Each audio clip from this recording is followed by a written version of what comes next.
Hello everyone, मैं हूँ सोहेल। उम्मीद करता हूँ सब लोग ठीक होंगे। स्वागत करता हूँ एक बार फिर से एक नई वीडियो में। तो जी, बाबर आजम के रिलेटेड खबरें निकल के आ रही हैं कि बाबर आजम की जो है वो वापसी होने जा रही है T20 स्क्वाड में ट्राई नेशन सीरीज से। ट्राई नेशन सीरीज जो कि 28 सितंबर से 28 अगस्त से, आई थिंक 28 या 29 अगस्त से शुरू होनी है between Pakistan, Afghanistan and UAE. जिसमें कि दोनों ही टीमों के साथ दो दो मैचेस खेलने हैं, यानी 4 मैचेस खेलने हैं। अगर फाइनल पहुंचते हैं तो 5 मैचेस हो जाएंगे। ये बातें क्यों निकल के आ रही हैं? ये इसीलिए निकल के आ रही हैं कि फ़खर जमान जो कि तीसरे T20I में वेस्ट इंडीज़ के अगेंस्ट जो था 4 तारीख को हुआ था, उसमें नहीं खेल पाए थे। दूसरे T20I में उनको जो है लेफ्ट लेग में हैमस्ट्रिंग उनका खिंचाव खिंच गया था, जिसकी वजह से वो नहीं खेल पाए। और मेडिकल टीम ने लगभग 2.5-3 हफ्ते का टाइम दिया है फ़खर जमान को दोबारा से मैदान में खेलने का। देखो, अगर 2.5-3 हफ्ते अगर लेके चलते हैं तो फिर I think tri nation series वो मिस कर सकते हैं अगर 3 हफ्ते भी लेते हैं, क्योंकि ऑलरेडी एक हफ्ता जा चुका है। और अगर 3 हफ्ते लगते हैं तो फिर वो ट्राई नेशन सीरीज मिस कर जाते हैं। और फिर उस हिसाब से जो है बाबर आजम की वापसी हो सकती है, जो कि उनके मेन स्ट्रीम मीडिया चैनल्स भी चला रहे हैं, पाकिस्तान के मेन स्ट्रीम मीडिया चैनल्स भी चला रहे हैं। यही बात कि फ़खर जमान को इंजरी के चलते बाहर कर दिया गया है। अब जो है बाबर आजम T20 टीम में वापसी करेंगे ट्राई नेशन सीरीज में। अगेन वही जो यूएई, अफगानिस्तान और पाकिस्तान के बीच में होनी है। पहले ये सीरीज सिर्फ पाकिस्तान और अफगानिस्तान के बीच में होनी थी, पाकिस्तान में होने थे इसके सारे मैचेस। बट अब जो है उसको यूएई ने जो है पाकिस्तान क्रिकेट बोर्ड को रिक्वेस्ट की थी खेलने के लिए, और फिर जाके उस दो नेशंस की सीरीज को ट्राई नेशन सीरीज में तब्दील किया गया था। वो सारे मैचेस जो है यूएई में रखवाए गए थे, शारजा और अबू धाबी में। तो अब आप वापस आते हैं बाबर आजम पे। यार, बाबर आजम के बारे में ना मैं शुरू से ही ये कहता आ रहा हूँ। देखो, बाबर आजम ना T20 से बाहर मेरा ख्याल है नहीं बनता था। कम से कम बाबर और रिजवान में से किसी में से एक को अगर चुनना हो तो वो बाबर आजम ही था, जो कि T20 टीम से बाहर नहीं बनता था। ये जब मेरे ख्याल से जब ये दोनों इकट्ठे खेलते थे ना, तो ये बहुत ज्यादा स्लो हो जाते थे, जिसके कारण कि ये जो बिजली गिरती थी तो ये बाबर आजम भी साथ में उसका जो है वो रगड़ दिया जाता था। तो मेरा ख्याल है बाबर आजम कहीं ना कहीं टीम में आ सकते हैं, कहीं ना कहीं टीम में हो सकते हैं according to the playing conditions. अगर पिच थोड़ा ट्रिकी है फिर आप बाबर आजम को डाल लीजिए। अगर पिच थोड़ा सीधा है, सपाट है, फ्लैट है, रन्स बन सकते हैं, तो फिर आप उनको मत खिलाइए। तो उस हिसाब से जो है, क्योंकि टेक्निकली थोड़ा बाबर आजम साउंड है, टेक्निक वाइज थोड़ा बेहतर है, तो आप उस तरह से लेके चल सकते हैं। अब ये है कि उसको वापस आना चाहिए कि नहीं आना चाहिए। देखो, अगर फ़खर जमान नहीं खेलते हैं ट्राई नेशन सीरीज तो बिल्कुल मुझे लगता है वापस आना चाहिए, क्योंकि बाबर आजम की वापसी एक ना एक दिन होनी है।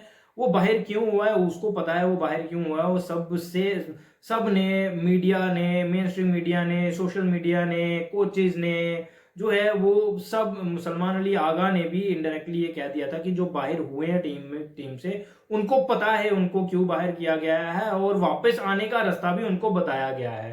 तो बाहर होने का मतलब, बाहर होने का जो मकसद था, जो मेन रीजन था वो यही था कि स्ट्राइक रेट का मसला था। जो है मॉडर्न डे क्रिकेट नहीं खेल पाते थे मोहम्मद रिजवान और बाबर आजम।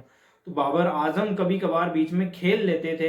हमने आखिरी के 2-3 मैचेस देखे ये PSL के, उसमें बाबर आजम ने एक 90+ रन किए थे 200 के, आई थिंक 190 के स्ट्राइक रेट से। तो वहां पे जो है उस तरह से जो जो जो जितना टाइम दिया गया बाबर आजम को, टीम से बाहर रहे हैं अपनी। उनको माइक हैसन के साथ भी काफ़ी सारी वीडियोस निकल के सामने आई, उनको जो है पावर हिटिंग का थोड़ी कोचिंग देते नजर आए कि किस तरह से पावर हिटिंग करनी है। तो मे भी हो सकता है अगर फ़खर जमान अगर नहीं खेलते हैं, वो नहीं अवेलेबल होते हैं, अगर फिट नहीं होते हैं, तो बाबर आजम को आई थिंक ये छोटी एक सीरीज है, आप चांस दे सकते हैं। यूएई में सीरीज होनी है, थोड़ी ट्रिकी पिचेस रहेंगी, वहां पे आप थोड़ा चांस दे सकते हैं। अगर उसने अपने आप पे काम किया होगा तो वो 5 मैचेस में नजर आ जाएगा। अगर नहीं हुआ है काम, अगर नहीं खेल पाता है वो उस तरीके से जिस तरह की रिक्वायरमेंट है, तो आप थैंक यू बाय बाय दोबारा से बोल सकते हैं, भाई आप नहीं कर सकते ऐसे, आप चाहिए। तो उस तरह से हो सकता है। बट ये थोड़े ना डिफिकल्ट डिसीजंस जो है वो लेने पड़ेंगे मैनेजमेंट को। कि आप उनको बता के लाएं, भाई हम आपको लाए हैं तो सीधे बात करें उसके साथ, भाई आप आए हैं किस वजह से आए हैं, आपको मौका मिला है फ़खर ज़मान की जगह, आए परफॉर्म करें और अपनी टीम में जगह बनाएं। तो ये आई थिंक किया जा सकता है। बाबर आजम ने यार एक ना एक दिन उसने वापस आना है, चाहे वो 1 साल के लिए आए, चाहे वो 5 मैचेस के लिए आए, चाहे वो एक सीरीज के लिए आए, उसको आना है, चांस उसको देना ही है। पीसीबी ने, मैनेजमेंट ने उसको चांस देना ही देना है, तो क्यों ना अभी दिया जाए, क्योंकि एशिया कप जैसा बड़ा टूर्नामेंट भी है, उसके बाद T20 वर्ल्ड कप भी है जो कि श्रीलंका और इंडिया में है। पाकिस्तान ने अपने सारे मैचेस श्रीलंका में खेलने हैं, जहाँ की थोड़ी सी ट्रिकी कंडीशंस रहती हैं हमेशा, तो वहाँ पे बाबर आजम जैसा बल्लेबाज थोड़ा सा कारगर साबित हो सकता है। बाबर आजम ने वहाँ पे लंकन प्रीमियर लीग में भी आई थिंक 1-2 शो किए हुए हैं वहाँ पे भी, तो हमें भी थोड़ा सा वहाँ पे अच्छा हो सकता है, ये चीज़ें अच्छी हो सकती हैं पाकिस्तान के लिए। फिर दूसरी बात आ जाती है कि एंकर प्लेयर टीम में एक ही होना चाहिए, वो है सलमान अली आगा, ऑलरेडी है।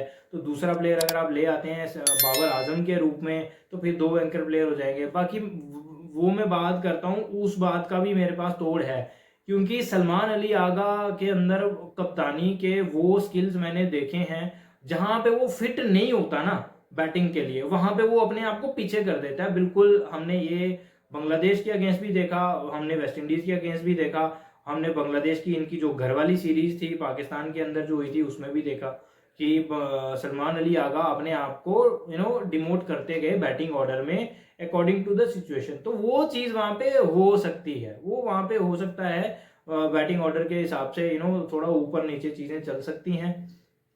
बाबर आजम और सलमान अली आगा ये है कि इकट्ठे ना बैटिंग करें, इकट्ठे ना उनको बैटिंग करनी पड़े। हाँ, सिचुएशन कुछ इस हिसाब से बन जाए, या अगर 1 डाउन बाबर आजम आता है तो सामने वाले एंड से सारे आउट हो रहे हैं, फिर तो आमना सामना हो ही जाएगा सलमान अली आगा और बाबर आजम का।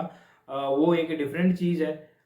बट आप रख सकते हैं बाबर आजम को, कम से कम एक सीरीज के लिए आप चांस दे सकते हैं। बाकी वो तो पता चल ही जाएगा कि कितना काम उसने अपने आप पे किया है या नहीं किया है, वो चीज़ें बाकी टाइम आने पे पता चलेंगी। तो मेरे ख्याल से उसको एक चांस देना बनता है यार, एक चांस दिया जाना चाहिए, क्योंकि पाकिस्तान के लिए उसकी सर्विसेज हैं यार। उसने रन्स भी किए हुए हैं अभी T20 में, आई थिंक वो हाईएस्ट रन गेटर है मेरे ख्याल से, नहीं रोहित शर्मा है, उसके बाद सबसे पहले विराट कोहली थे, विराट कोहली का रिकॉर्ड बाबर आजम ने तोड़ा था, फिर बाबर आजम का रिकॉर्ड रोहित शर्मा ने तोड़ा था उसी T20 वर्ल्ड कप में ही। उसके बाद Babar Azam I think 2-3 matches में ही खेले हैं। उसके बाद हाँ, ऑस्ट्रेलिया वाली सीरीज खेले हैं और साउथ अफ्रीका वाली सीरीज, ये 2-3 सीरीज, 2 ही सीरीज 6 T20 मैचेस खेले हैं, कोई ज़्यादा खेले नहीं है। तो बाकी देखते हैं, टाइम आने पे पता चल ही जाएगा कि काम हुआ है कि नहीं हुआ। फिलहाल इस वीडियो में इतना ही, मिलते हैं एक नई वीडियो में, तब तक के लिए टेक केयर।